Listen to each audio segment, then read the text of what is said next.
tabernacle, a Torah shrine that is open with scrolls being shown in it and lions on either side. We have a number of other artifacts. We have shofars, and we have water ewers, and the shofar being a horn for calling the Sabbath. And again, we have a Latin inscription, not a Hebrew inscription, but a Latin inscription, which translates in English as "Drink, Live, Ilares." And this is suggesting that this vessel had been used for a ritual of taking wine, the communion ritual, one still practiced by most modern-day Christians. The idea with the wine that is drinking it, at that moment that it is blessed, it becomes the blood of Christ, and by drinking of it, one receives everlasting life. It's neat that this early Christian, Ilares, had paid for an artisan to put very Judaic representations of objects of the Judaic faith there in his communion chalice, his communion cup, and the gold work between the layers of glass.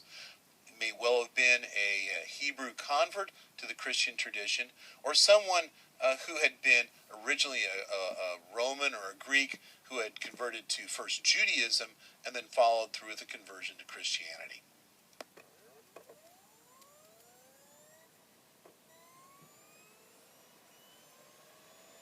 Is that we find within the Christian community a series of councils being called with the purpose of settling issues and disputes between different sets of Christian believers. One of the questions, exactly, what do we believe? What is the nature of Jesus? And with that being settled, there were a series of discussions. What was the nature of Mary? What is the nature of a proper Christian life? So there would be numerous Christian councils being held. One of the first ones being the Council of Nicaea. And Nicaea was a city in modern-day Turkey, where these were being argued and debated by individuals who were considered bishops, the leaders within Christian communities, both in Greece, in Italy, in Spain, in Turkey, in Palestine, Syria, and in Egypt. The ability for these Christian communities to come to agreements would be shattered in 1054, where, and there's two sides to every story, where the Roman Catholic community attempted possibly to stretch more authority, sort of more voting power, in some of these decisions than their Orthodox Christian partners had. And those were the Christians who were in Greece, in Turkey, in Syria, and modern-day Egypt. And what happened was, when this attempt to sort of change the balance of power occurred in 1054, neither side felt that they were being treated respectively, and it resulted in something called the mutual anathema. And that is, the Roman Catholic Church said, we no longer accept you Orthodox Christians as our brothers, and the Orthodox Christians said, we no longer accept you Roman Catholics as our brothers. It was a terrible split, which would slowly be healed this last century, where the Roman Catholic Pope would go and meet with the Orthodox Christian leaders to basically suggest that that had been a very stupid thing, and that they each should recognize the other. And indeed that has come about, and there's been a slow resolution of some of the distance between the Roman Catholic tradition and the Orthodox Christian tradition. Approximately 500 years later, there would be another split, but this split occurred not between Catholic and Orthodox, but within the Roman Catholic tradition, and it would be a split that would lead to what's called the Protestant Christian traditions. I've got an image there of Martin Luther, who had been a theologian, a professor of religion in Germany in the 16th century, and some claim intentionally, some claim by accident, that as he sort of posted a study guide for his students discussing weaknesses within the Roman Catholic Church at that point in time, that it led to a series of accusations against him, orders for his arrest, that aggravated him to the point where he decided that he would no longer be able to be a member of the Roman Catholic Church, but would have to gather other Protestant Catholics around him to form a group that we would today call the Protestant Christians.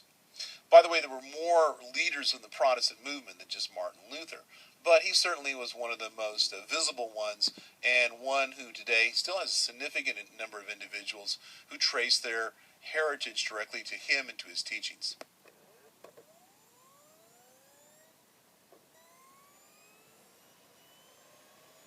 Religion.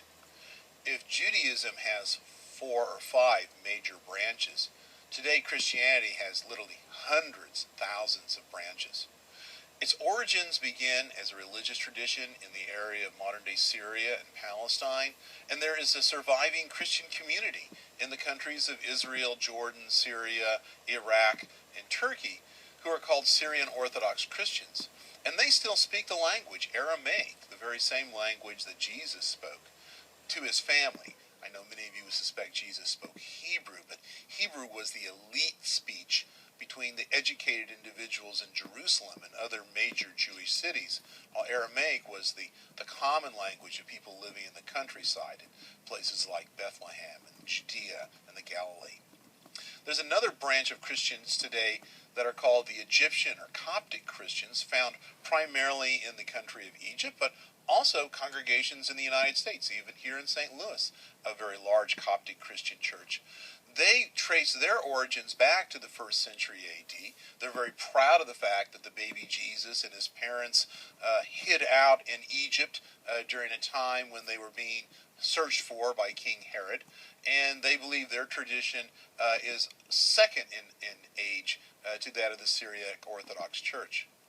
Also claiming a very ancient roots and origins is the Greek Orthodox Christians, populations found in the Mediterranean today, primarily in the country of Greece, but also Greek communities here, for example, in the city of St. Louis, with 2 very large congregations. Another group of Orthodox Christians are those Slavic-speaking Christians who were missionized by the Greeks, primarily the Russian Orthodox Christian tradition, and then smaller Slavic-speaking communities such as Bulgarian, Serbian, Macedonian Orthodox Christians, who all trace back to the missionary work of the Greek Orthodox tradition. There's the very large and Roman Catholic Christian community, which traces its roots also back to the 1st century A.D., to the Apostle Paul and bringing of the Christian tradition to the city of Rome, and their headquarters obviously in the modern-day city of Rome, where the leader of the Roman Catholic tradition resides today, the Pope. The Syriac Orthodox, Egyptian, Greek, and Russians do not have popes, but their leaders are called patriarchs. And I've actually been fortunate enough to meet the patriarch of the Syriac Orthodox Church, who resides in Damascus today, and I've met the patriarch of the Ethiopian Orthodox Church. Met him in St. Louis when he had a chance to visit, and I met the patriarch of the Assyrian Christian community, who used to be in Baghdad, but now resides in Chicago because of the persecutions and of the dangers associated with attempting to keep a residency in modern-day Iraq.